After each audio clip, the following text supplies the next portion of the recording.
Cheers, I do buckaroos. How the heck are I am Tom the Whiskey Whisperer at this particular moment. Hey, I've got this bourbon from Tomstown.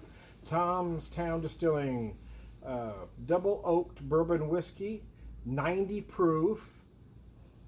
Tomstown Distilling Company, Kansas City, Missouri. Our distillers are sticklers. Oh, damn flies. I just killed a bunch of more.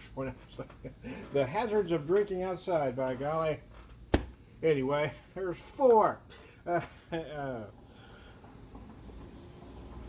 Using hand-selected French and American oak staves, those will get you decidedly different flavors. Again, I'm not going to claim to be an expert, but what I found is French vanilla oak or French oak will give you more vanilla flavor, while American oak, especially Missouri white oak, will give you more spice or more cinnamon. Anyway, using hand-selected French and American oak staves, they have crafted a gorgeous finish to our fully aged bourbon. Our double oaked bourbon is complex, smooth, ideal for an old-fashioned or a Manhattan. Golly, it is. But I'm enjoying it straight at the moment. Just to give you some flavors of the deal as I try to put my fly swatter down. Dealing with these little bastards. So I've got some poured both neat and rocks here. Using my Tomstown glass. I'm using the big globe, as you can see. And then I've also got it neat in a Glencairn.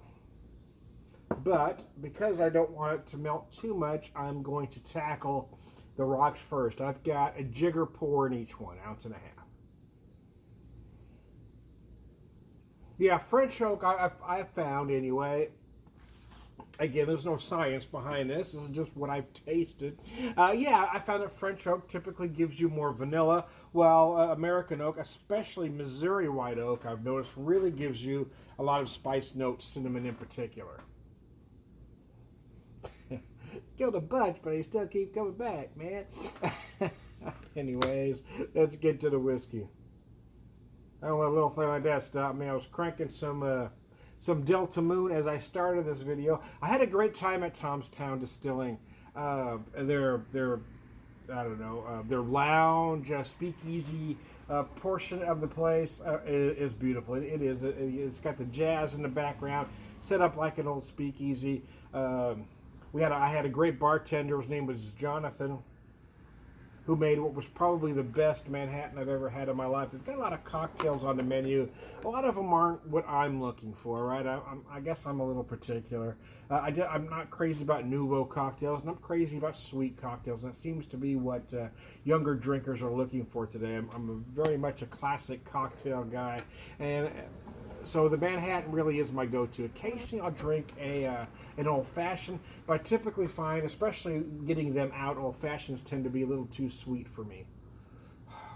By golly, I'm about to get on my last nerve. But that Manhattan I had there at Tomstown was arguably the best Manhattan I've had in my life, man. It was freaking brilliant. Again, even when I've had a Manhattan, so I won't put too much sweet vermouth. This kid made it perfect, man. He made it about how I made it at home. Just kind of, just enough vermouth to say you put some in there. It was gorgeous, man. In fact, I intended on having 2 cocktails, but we had a lot to do that day. We didn't have a lot to do. We just had a lot of things we wanted to get to. We had a few days. It was our 25th anniversary, and she was actually looking at the chocolate shop around the corner while I was there at Tomstown.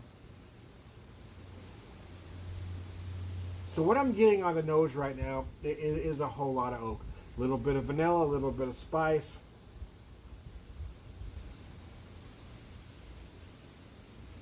Oh my gosh, that's beautiful. Flavors of toffee, vanilla. Hold on, I'm taking another drink. I think I'm getting something else there too.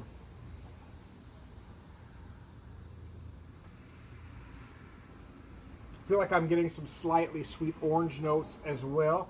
Dries up beautiful. That's what I noticed about their other whiskey here. The Pendergast Royal Gold. They finish very dry. Very oaky dry, I should say. And there is you can feel the blend of oaks actually. you know, you get a certain amount of vanilla, a certain amount of spice. I'm going to say cinnamon specifically.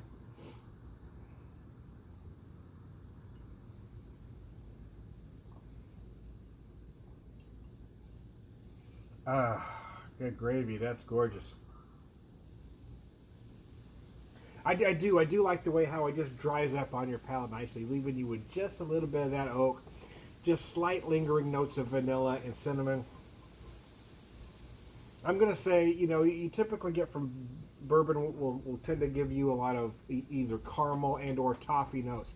Feeling more toffee than caramel because it has a richer, more decadent feel and taste. Whereas caramel tends to be a little lighter, a little creamier. That's how I define the difference anyway.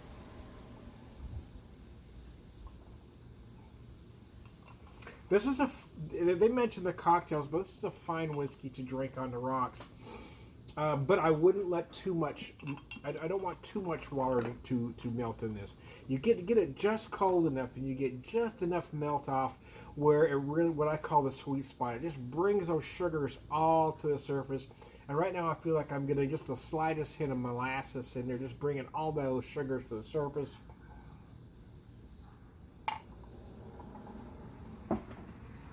Absolutely gorgeous as I try to kill a fly here.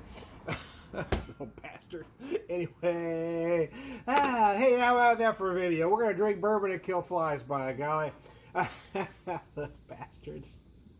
I like drinking outside, but sometimes that happens when you drink outside, man. Okay, so now neat, I'll tell you what I noticed neat, is that I mentioned toffee more so than caramel. Here you feel it in a much bigger way. Here you really feel that there is no doubt that these are toffee notes and not caramel notes. I'm also getting some slight nutty notes that were kind of watered down on the rocks.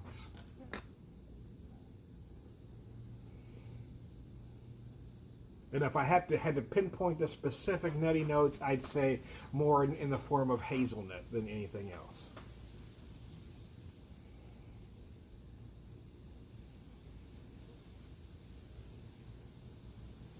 There is some sweetness on the nose, there is some spice, there is some vanilla.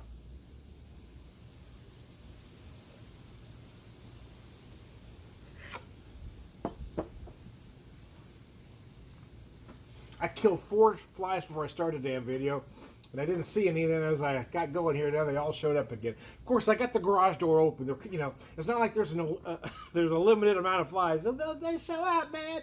Anyway, I try to spray the perimeter, but boy, some of them sneak through.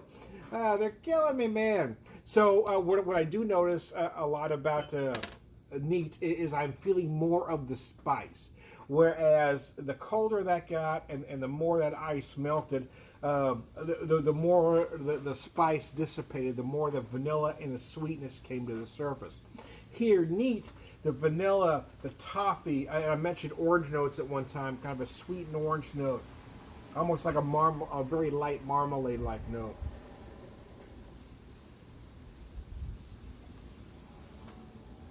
You feel that all in the middle, and then you get that spice and oak right at the end.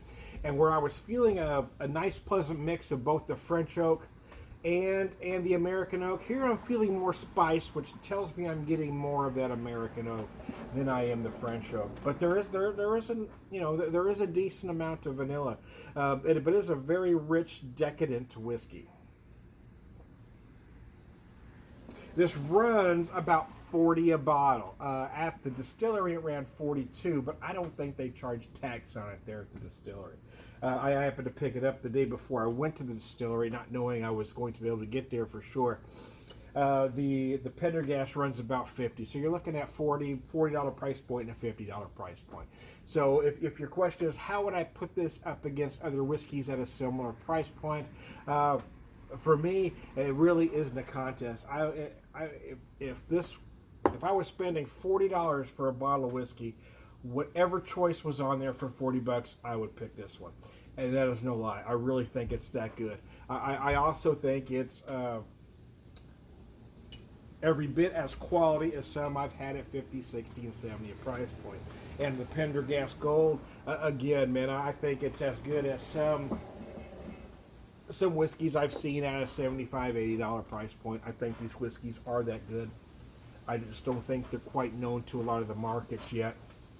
And I don't want them to be. I mean, I don't want them to get any pricier. I'm just telling you, if I taste tested these whiskeys up against some at $60, $70, and $80 price points, I wouldn't be surprised if 7 out of 10 people would pick these two whiskeys over the higher dollar whiskeys. I honestly think they're that good. I'm not getting paid by the company to say this. I am not an influencer. I'm just somebody who likes killing flies.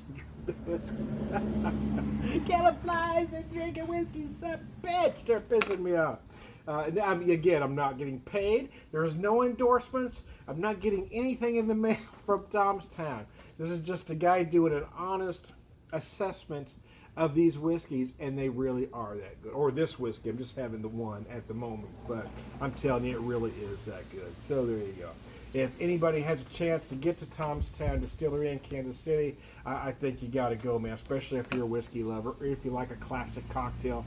That is without a doubt the place to go. I am Tom the Whiskey Whisperer, Whiskey Evangelist, prolific whiskey drinker, pervert wisdom all around good guy. Cheers.